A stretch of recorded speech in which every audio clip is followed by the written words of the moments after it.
The scariest thing about this Halloween might be the price of chocolate. Cocoa prices have more than doubled since the start of this year, which could mean higher costs and potentially smaller chocolate bars. No. Here for a look at why this is happening is retail expert Doug Stevens. Good morning to you, Doug. Good morning, Lindsay. Let's talk specifics. I mean, how much has cocoa really gone up? Well, it's gone up significantly. As you pointed out, there's been about a 200% increase in the cost of cocoa, which is obviously the primary ingredient in chocolate, or one of the primary ingredients. And what I find fascinating about this story is that as consumers, we often think about climate change as something that's really abstract and kind of either off in the future or something that's happening, in far off places.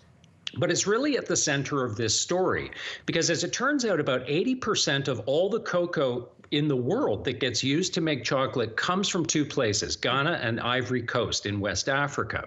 That has been extremely hard hit by climate change, in particular drought, which has really affected the output of cocoa.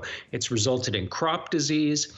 They have aging trees, and these are a lot of very small farms, not the kind of industrial farms that we think of. Now, that's been going on for about 2 years, and it has already dropped cocoa production by about 11%, which has really run up the cost of cocoa and added to a lot of speculation in the market, and now we are seeing it at the till in grocery stores. So that is how climate change affects us as consumers. Yeah, I want to ask you about, so it's somebody watching right now, like, for example, Anne-Marie, who has not bought her Halloween chocolate yet. What is she going to find price-wise when she hits the stores?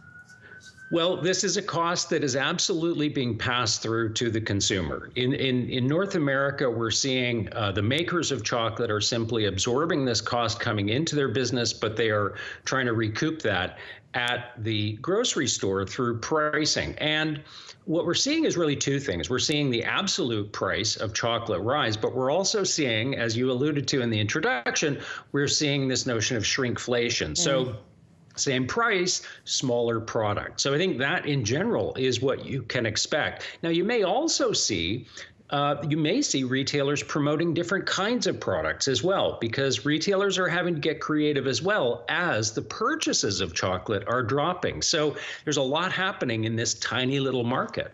Yeah, and I don't know how much tinier you can get those little chocolate bars if you're talking about them shrinking even more. You mentioned the fact that, yeah, exactly. You mentioned the fact that obviously this is a trend we've been seeing for the last couple of years. So are we expected to see these prices stick around and continue?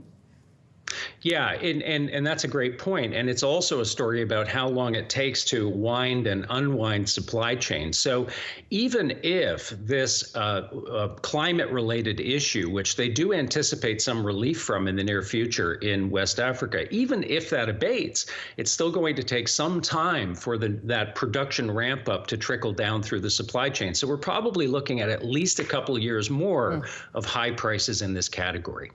Doug, in your opinion, what's the best chocolate bar? Oh, well, that's a really tough question, because I don't discriminate when it comes to chocolate very much. But I'm going to go with Kit Kat. That's one of my go-tos. That's my number 2. I'm going to go with Coffee Puss. Not that you were asking me, but there we go. All right, Doug, good to see you. Thanks so much.